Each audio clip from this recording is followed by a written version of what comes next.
Astara və Leyik dağlarından yığılan bu bal min bir dərdin dərmanıdır. Arıçı daşqının 100% təbii balını əldə etmək üçün ekrandakı nömrə ilə əlaqə saxlayaraq əldə edə bilərsiniz. Çatdırılma pulsuzdur.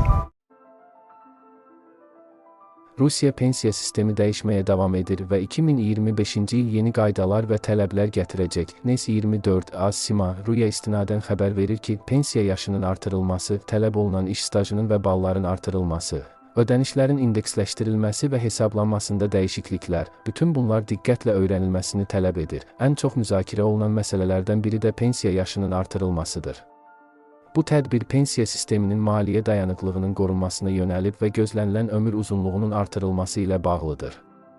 2025-ci ildə 1961-ci il təvəllüdlü kişilər 63 yaşında pensiyaya çıxa biləcəklər.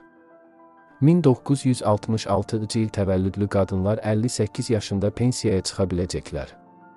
2028-ci ilə qədər pensiya yaşı kişilər üçün 65, qadınlar üçün 60 yaşa çatacaq. Bu cür dəyişikliklər müzakirələrə səbəb olsa da, pensiya ödənişlərinin sabitliyini təmin etmək üçün zəruri tədbirdir.